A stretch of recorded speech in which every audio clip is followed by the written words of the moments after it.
Kisah Yajuj dan Majuj adalah salah satu bagian dari narasi akhir zaman dalam Islam yang mencakup beberapa peristiwa besar yang akan terjadi menjelang hari kiamat. Yajuj dan Majuj seringkali disebut sebagai tanda-tanda besar kiamat, bersama dengan kemunculan Dajjal, turunnya Nabi Isa, Yesus, kembali ke bumi, dan beberapa peristiwa lainnya yang mengindikasikan mendekatnya hari penghakiman.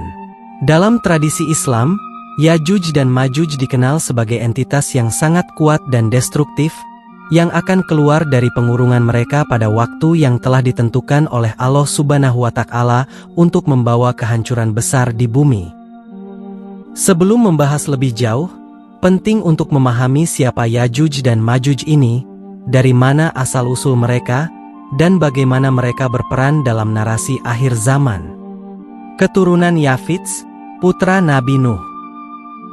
Dalam beberapa tradisi Islam, Yajuj dan Majuj dianggap sebagai keturunan dari Yafits, Japhet, salah satu putra Nabi Nuh. Setelah banjir besar yang menyelamatkan Nabi Nuh dan keluarganya, umat manusia berkembang biak dari keturunan tiga putra Nuh, Sem, Ham, dan Yafits. Dari Yafits inilah muncul bangsa-bangsa yang kemudian disebut sebagai Yajuj dan Majuj. Namun, ini lebih merupakan interpretasi tradisional dan tidak disebutkan secara langsung dalam Al-Quran atau hadits yang sahih. Beberapa ulama menghubungkan Yajuj dan Majuj dengan berbagai bangsa barbar atau nomaden di masa lalu yang terkenal karena sifatnya yang destruktif dan invasi yang mereka lakukan terhadap peradaban lainnya.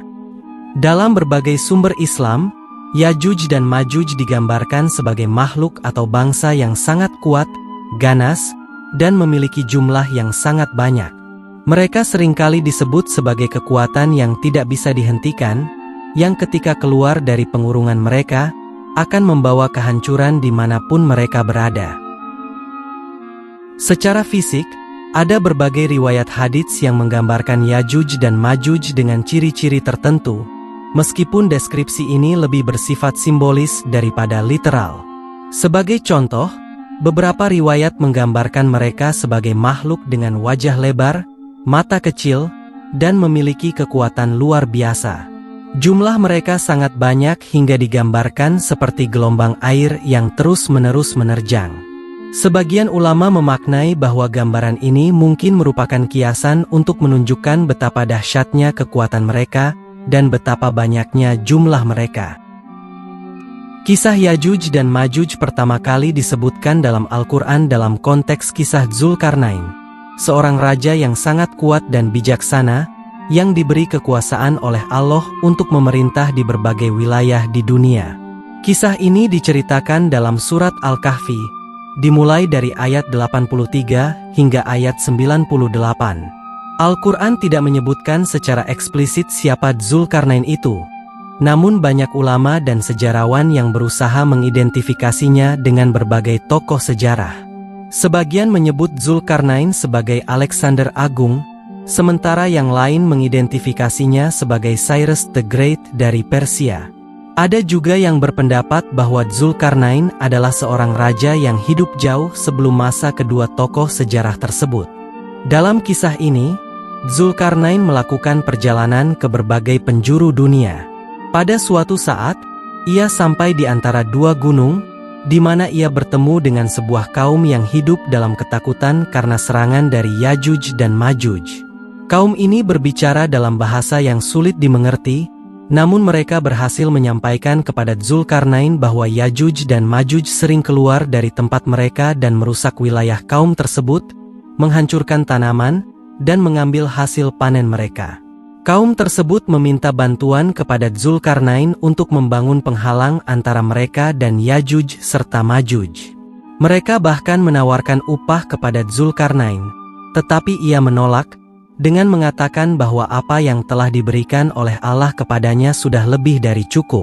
Sebagai gantinya, Dzulkarnain meminta bantuan dari kaum tersebut untuk mengumpulkan bahan-bahan yang dibutuhkan untuk membangun penghalang tersebut. Dzulkarnain kemudian menginstruksikan kaum tersebut untuk mengumpulkan potongan-potongan besar besi, yang kemudian disusun hingga memenuhi celah antara dua gunung tersebut. Setelah itu, Ia meniupkan api untuk memanaskan besi hingga memerah, dan kemudian ia menuangkan tembaga cair di atasnya, menciptakan sebuah tembok yang sangat kokoh yang tidak bisa ditembus atau dipanjat oleh Yajuj dan Majuj. Al-Quran mencatat perkataan Zulkarnain setelah tembok itu selesai dibangun. Ini adalah rahmat dari Tuhanku. Maka apabila janji Tuhanku telah datang, Dia akan menghancurkannya, tembok itu, dan janji Tuhanku itu benar. Ayat ini mengindikasikan bahwa tembok tersebut, meskipun sangat kuat, tidak akan bertahan selamanya. Akan datang suatu waktu ketika tembok itu akan hancur sesuai dengan ketentuan Allah, dan pada saat itulah Yajuj dan Majuj akan keluar dan kembali menyebabkan kehancuran di bumi. Kisah tentang Yajuj dan Majuj juga disebutkan dalam surat Al-Anbiya, ayat 96-97, yang menyatakan bahwa salah satu tanda besar mendekati hari kiamat adalah terbukanya tembok yang mengurung Yajuj dan Majuj. Ketika mereka keluar, mereka akan turun dengan cepat dari setiap tempat yang tinggi, dan dunia akan menghadapi kehancuran besar.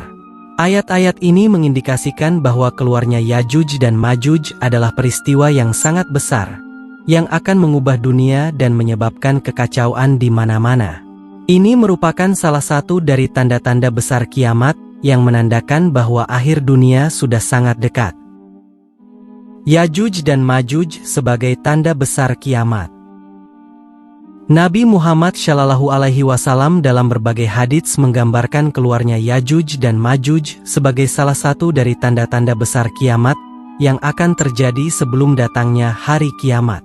Dalam hadits yang diriwayatkan oleh Imam Muslim, disebutkan bahwa Nabi Muhammad SAW bersabda, "Sesungguhnya hari kiamat tidak akan terjadi hingga kamu melihat 10 tanda.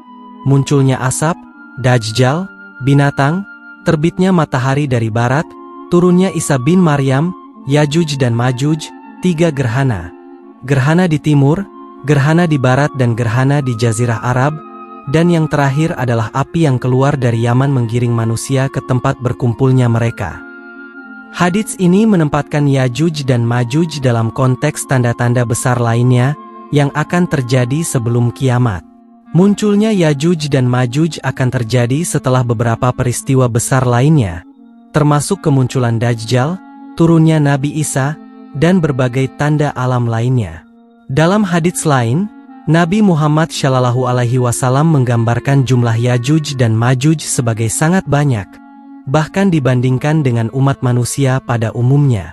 Dalam sebuah hadits yang diriwayatkan oleh Imam Bukhari dan Muslim, disebutkan bahwa pada hari kiamat, Allah akan berkata kepada Nabi Adam, "Wahai Adam, bangkit dan keluarkanlah keturunanmu untuk menuju neraka." Nabi Adam bertanya, "Berapa banyak dari keturunanku yang akan masuk neraka?" Allah berfirman, "Dari setiap 1000 orang, 999 akan masuk neraka, dan 1 akan masuk surga." Pada saat itu, para sahabat merasa sangat ketakutan dan bertanya kepada Nabi Muhammad, "Wahai Rasulullah, siapakah dari kami yang akan menjadi orang yang selamat itu?" Nabi Muhammad menjawab, "Bergembiralah, karena kalian di antara banyak umat lainnya seperti sehelai rambut putih di atas kulit sapi hitam."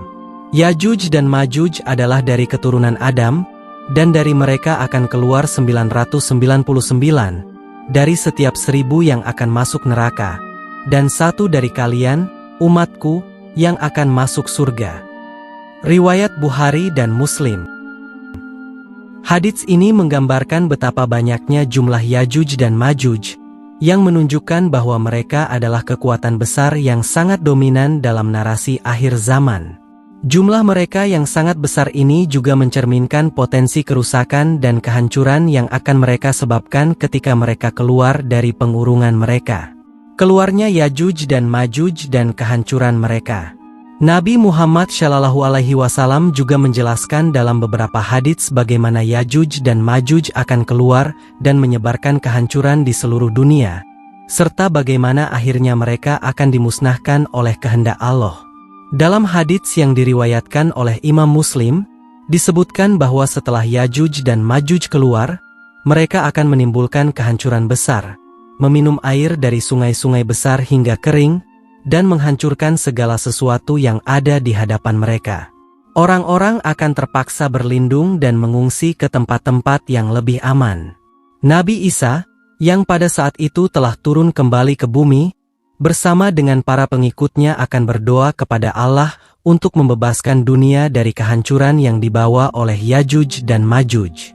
Allah kemudian akan mengabulkan doa mereka dengan mengirimkan makhluk yang disebut sebagai Naghaf, semacam cacing atau ulat, yang akan menyerang dan membunuh Yajuj dan Majuj dalam satu malam.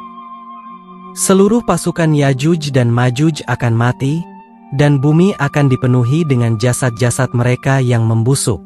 Setelah itu, Nabi Isa dan para pengikutnya akan kembali berdoa kepada Allah untuk membersihkan bumi dari bau busuk jasad-jasad Yajuj dan Majuj. Allah kemudian akan mengirimkan burung-burung besar yang akan mengangkut jasad-jasad tersebut dan membuangnya ke laut, serta menurunkan hujan lebat yang akan membersihkan bumi dari sisa-sisa kehancuran. Yajuj dan Majuj merupakan salah satu elemen kunci dalam eskatologi Islam, khususnya dalam narasi-narasi yang menggambarkan peristiwa-peristiwa menjelang hari kiamat. Kemunculan mereka dipandang sebagai salah satu tanda besar yang menunjukkan bahwa akhir dunia sudah sangat dekat.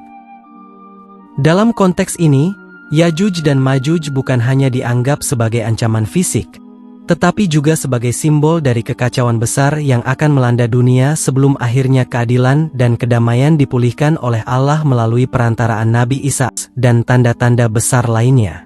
Para ulama klasik seperti Ibnu Katsir, Al-Qurtubi, dan lainnya seringkali menafsirkan kisah Yajuj dan Majuj dalam konteks literal.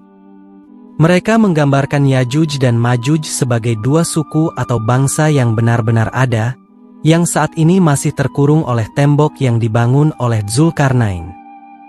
Dalam tafsir klasik, tembok ini dianggap sebagai penghalang fisik yang nyata, yang suatu saat akan hancur sehingga Yajuj dan Majuj dapat keluar dan menyebabkan kehancuran. Ibnu Katsir, dalam tafsirnya, menyebutkan bahwa Yajuj dan Majuj mungkin terkait dengan bangsa-bangsa di utara yang dikenal dalam sejarah sebagai bangsa barbar yang sering menyerang dan merusak peradaban di sekitarnya. Namun, dia juga mengakui bahwa detail-detail tentang siapa sebenarnya Yajuj dan Majuj tetap menjadi rahasia Allah. Dalam tafsir modern, beberapa ulama mencoba untuk menafsirkan kisah Yajuj dan Majuj dengan pendekatan yang lebih simbolis atau metaforis. Sebagian ulama melihat Yajuj dan Majuj sebagai simbol dari kekuatan-kekuatan destruktif di dunia yang akan muncul menjelang akhir zaman. Tafsir ini mencoba untuk memahami kisah tersebut dalam konteks globalisasi, perang dunia, atau ancaman besar lainnya yang dihadapi oleh umat manusia. Beberapa ulama modern juga mencoba menghubungkan Yajuj dan Majuj dengan peristiwa-peristiwa sejarah atau politik kontemporer. Meskipun pendekatan ini lebih spekulatif dan tidak selalu didukung oleh dalil-dalil yang kuat. Perdebatan tentang identitas Yajuj dan Majuj telah berlangsung lama di kalangan ulama. Sebagian besar ulama sepakat bahwa Yajuj dan Majuj adalah manusia biasa yang berasal dari keturunan Adam, meskipun mereka memiliki sifat-sifat yang sangat destruktif. Namun, ada juga yang menganggap bahwa mereka mungkin adalah makhluk yang memiliki karakteristik fisik dan kekuatan yang berbeda dari manusia biasa.